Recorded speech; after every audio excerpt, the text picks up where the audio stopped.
and it's kind of like a picture paints 1,000 words, or what does it say? A picture is worth more than 1,000 words.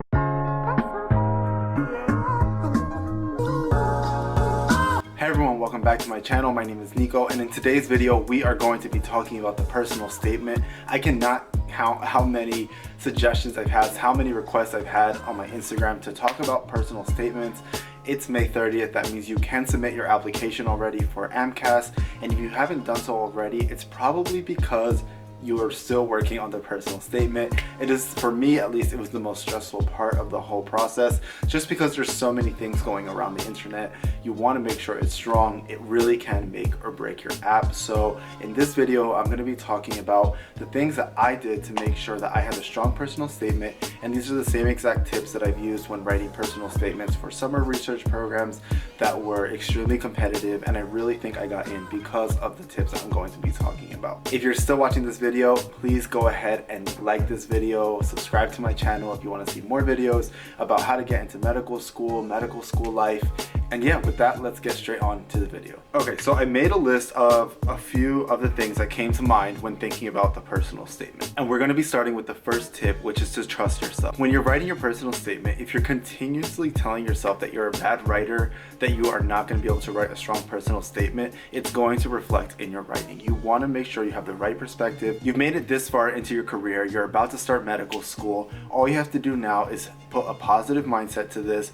Put aside your grades that you've gotten in, in expository writing and your writing courses. That doesn't matter right now. Right now, you have to be confident in your abilities to write a strong personal statement and convey why you want to become a doctor. And once you have this mindset, you are going to be able to write the paper that you want to write. And one of my tips for you guys is to not read 10,000 personal statements. It's so easy to want to go ahead and read your friends' personal statements, look for personal statement examples online. But the problem, and this is something that I've experienced myself, was that when I was reading too many other people's personal statements, I started incorporating pieces of other people's personal statements into my own. And the problem with that is that your personal statement needs to be personal. And if you're over here pulling in information from various personal statements, the personal statement is not going to sound personal to you. So really, I recommend you guys to just read one, two, just a few personal statements of someone else who has already been admitted to medical school, and that's it. And then focus on your own paper. The second recommendation I have for you guys, and it kinda is similar to the first one, you do not want to have too many people reading your personal statement. So this may be an unpopular opinion, but for me, I felt that if too many people read my personal statement and I made too many adjustments, it would start losing my voice. So I do think people should read your personal statement, but I think there are 3 people who are important who should read your personal statement, and that really should be enough. The first person who should read your personal statement is someone who is preferably in the field. If there's a physician that you know who can read your personal statement, that's great. I didn't have that, but at my university we had career services, and there was just one person, just pick one person who is more at a professional level who can read your personal statement and give constructive criticism and constructive feedback. I would also pick someone else who is very good at grammar, someone who is going to be able to fix all the grammatical errors.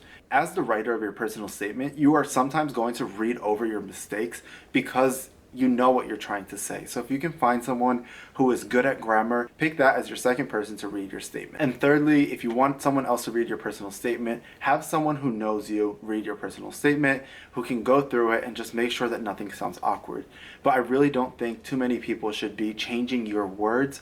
I really think you come to a point where you said what you said, and what you said can be said in so many different ways. So as long as your grammar is correct, it sounds like you, and what you're saying is strong, that should be enough. The third mistake I see students making is that they treat their personal statement as another works and activities section. So please do not just repeat everything that you put in your works and activities into your personal statement. What you can do, if there's something from your works and activities, and this is going to happen, that you want to elaborate on or look at from a new perspective, that's something that you can do in your personal statement. And this kind of builds up to the fourth tip, which is to really think of stories and think of experiences that portray the characteristics that you want admissions to know about you. There are going to be so many essays that just say, I am compassionate, or I am driven. That doesn't mean anything to people who don't know you. What you want to do is make a list of things that you want to, a list of characteristics that you want admissions officers to know that you have, and then think of different experiences that prove this point. If you're able to tell a story and talk about your experience through a certain situation and how you reacted to it, this is going to talk a lot more about your character than you just saying what characteristics you have. And it's kind of like a picture paints 1,000 words, or what does it say? A picture is worth more than 1,000 words. So if you can just paint a picture of the experiences that you had, then you're going to be able to convey who you are to people who are reading your personal statement. And one thing I think can help you with this is talking to your friends and family. Ask them, what are my strengths? What things do you think set me apart from other people? For you, because you're you, it might be hard to realize how driven you are. Maybe people from the outside know that you're more driven than you know yourself. So go ahead and ask your friends, if you could describe 3 qualities about me, what would you say? And just see if anything repeats itself, and just try to think of ways that prove your character. The next thing you want to do on your personal statement is think about something that is unique to you. So for me, it was my traveling experience, the way I grew up here in the United States with my family literally being everywhere in the world. I have been traveling, I've been solo traveling since I was 12 years old. Really just a unique experience about me. And my whole paper, or my whole personal statement, had this theme of travel. And I really used my traveling experiences and my family being all over the place to kind of speak about who I am and the characteristics that I have that are going to make me a great doctor. So you really don't have to have anything crazy in your personal statement. You just want to think about yourself, what sets you apart from everyone else, besides the fact that you did shadowing, that you did research, that you're on X, Y, and Z committee. What you want to do is just think about what's unique about you and put that in your personal statement somehow as a theme. Just make sure that you are going to stand out to someone who's reading the statement.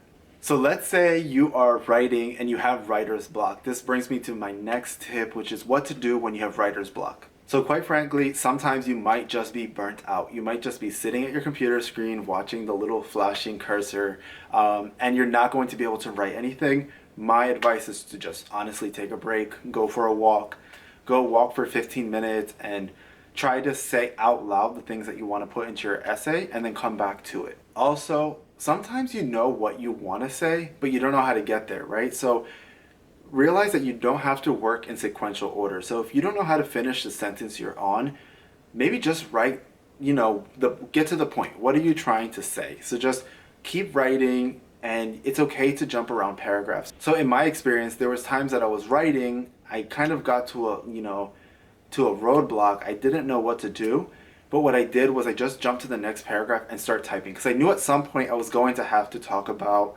this experience that I had with this patient, or this experience in this country, because I did talk about traveling. So basically, when you have writer's block, take a break, and after that, if you really are just struggling on the paragraph that you're on or on the point that you're on, just keep on writing anyway. Skip that point and then just come back to it later. Just sometimes you need to get the ball rolling somewhere else in your essay, and then you can come back and fill in the blank. And the next tip that I have for you guys is to use your notes app on your phone. I had a section where I just titled it personal statement, and anytime I was out, I would just sometimes something will come to your mind, or you'll be watching a motivational video, or you'll be at some type of talk, and something will come to mind, and you aren't really writing your essay in the moment, and you'll be like, oh crap. And then when you come back to your essay, you completely forgot what you had thought about when you were out and about. So having that notes app always available to just write down ideas, jot down ideas, helped me a lot, and it really helped me retain those thoughts that sometimes came to me when I wasn't at the desk writing the personal statement. And with that being said, these are the tips that I have. If you have any questions, please drop me a comment, subscribe to my channel, connect with me. I really like meeting you guys, and I'll see you guys in the next video.